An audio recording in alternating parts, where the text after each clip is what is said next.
Obi Toppin looking to put a stamp on the Pacers' lead and instead leaves them with a dagger as the Pacers are one win shy of their second NBA Finals appearance in franchise history. We're now joined by CBS Sports NBA analyst John Gonzalez and former NBA player and coach Avery Johnson. And guys, I want to start this conversation with what went right for the Pacers, John, because we spoke pregame and you said they need to close quarters. Well, they finished the first 3 quarters on a run of some sort. So I'm going to be honest, they must have been listening to CBS Sports HQ. They listened to John Gonzalez because they did just that. But what impressed you with their performance?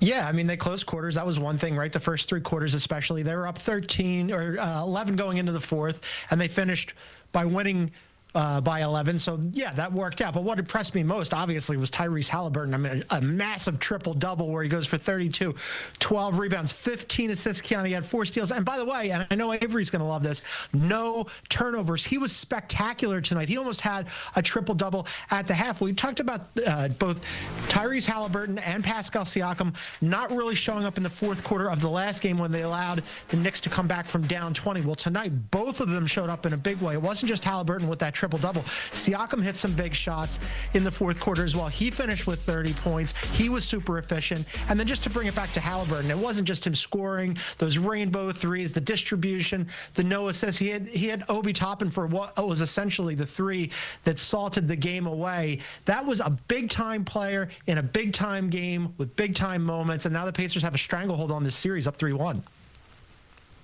Yeah, Indiana, they picked on Mitchell Robinson to start this game. The switches by Mitchell Robinson was ineffective. Tyrese Haliburton took advantage of those switches, and he was magnificent.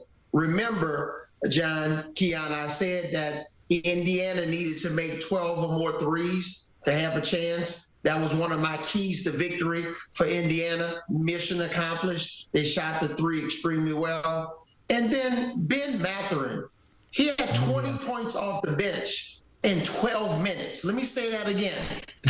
Ben Mathurin had 20 points off the bench in 12 minutes. The Knicks bench combined for 21 points. So just complete domination. I was really disappointed with the Knicks defense, specifically Mikal Bridges and also Jalen Brunson. Jalen Brunson, they're gonna call him Luka 2.0 if he doesn't improve on the defensive end of the floor. So great win by the Indiana Pacers. They were extraordinary on the offensive end of the floor. Yeah, Coach, because we talked coming into this game and you gave me the keys to a Knicks victory and you emphasized bench scoring and their defense off the bench. Meanwhile, didn't quite show up here when it mattered. But, guys, I feel like we have to put some more respect on what we saw from Tyrese Haliburton having one heck of a performance. John, you mentioned some of those numbers.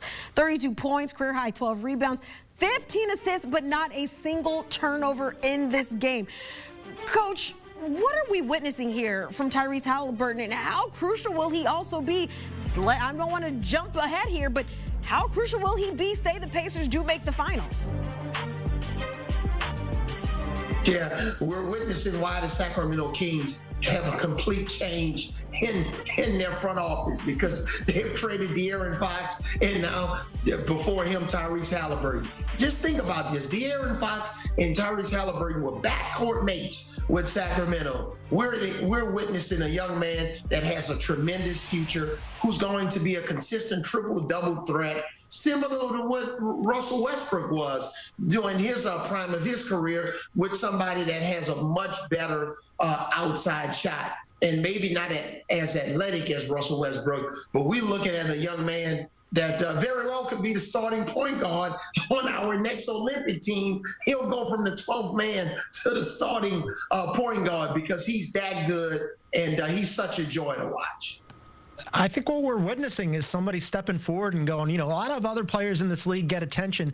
Generally, when Tyrese Haliburton has gotten attention, it hasn't always been positive. You saw that athletic poll that voted him most overrated. Well, That's been flipped. He's most underrated. I mean, he made the All-NBA team, and with good reason. He has been fantastic this postseason. I mean, there's a big reason why they have now gotten, the Indiana Pacers have gotten to their second straight Eastern Conference Finals, and they're one game away from making the NBA Finals. And we spent so much time talking about Ant Edwards taking the 6th seed to his second straight Western Conference Finals. Well, he's one game away from going home. All these guys that love to hate Tyrese Haliburton, I don't know what you're going to do after this. You're in absolute shambles. It's a ruins for you. I know New York fans can't stand this guy, but man, there's no shame in losing to somebody that's on a heater like this. He's been fantastic, Kiana. Yeah, you said from most overrated to most underrated. I forgot about him being voted that, but I know he certainly hasn't forgotten. We're seeing that in his performance this series. But meanwhile, Coach, you said all of the pressure was on the Knicks coming into the night. You emphasized how they needed to stay away from those scoring droughts, but it wasn't just that. Their defense seemed to falter at points there in the fourth quarter. What did you find is the biggest difference from New York for Game 3 into Game 4? Just the switches on defense. They're getting baited into switching when they don't even really need to switch.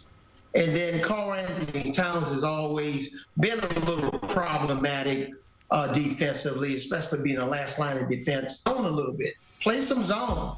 Mix up his own defense. Just make Indiana, play a little bit differently. Keep them all balanced.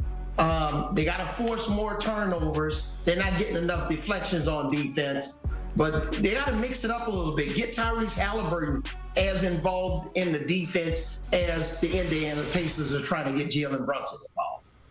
So we're not going to see, John, that dangerous levels of bing bong in New York after what we saw in Game 4. But we saw Cat still holding on to his right knee, going down after that happened in the fourth quarter. Is it a done deal for New York as we head back to the Garden? How do they manage to just salvage this series if they can? It's pretty close to a done deal, right? 3-1 comebacks in NBA history. You can see the graphic there on the screen. There's only been 13 teams in NBA history who have ever come back total in the playoffs to win a series, let alone in the conference finals. So it's not looking good. I mean, Avery was right. Jalen Brunson's defense, I love the joke about calling him Luka here because his offense is fantastic. He's Mr. Clutch. He's awesome in the fourth quarter, but he gives away a lot of points defensively. Cat, he was good in the last game. He kept them afloat in the fourth quarter, and they got a win. He was even good tonight offensively, but then he banged his knee. The defense leaves something to be desired. OG and Bridges, it depends on the night. Bridges early in the game wasn't great. Then in the fourth quarter, he had some big threes, but a little too late there. Mitchell Robinson, Avery mentioned that. He was getting exposed. Their bench got absolutely crushed by the Pacers. Mathurin almost outscored them single-handedly. And then the turnovers. The Knicks have been sloppy with the ball. They gave up the ball 17 times, which led to 20 points for the Pacers. I'm just like rattling off a whole bunch of things that the Pacers have done well, not just tonight, but in this series, and that the Knicks have not done well. So it's not completely over. They could absolutely win this game in front of their home crowd. Game 5, I'm sure the Garden is going to have a lot of energy behind it. But in terms of the series, the odds are really long on them winning this thing. Yeah, and you can't give up 43 points in the first quarter.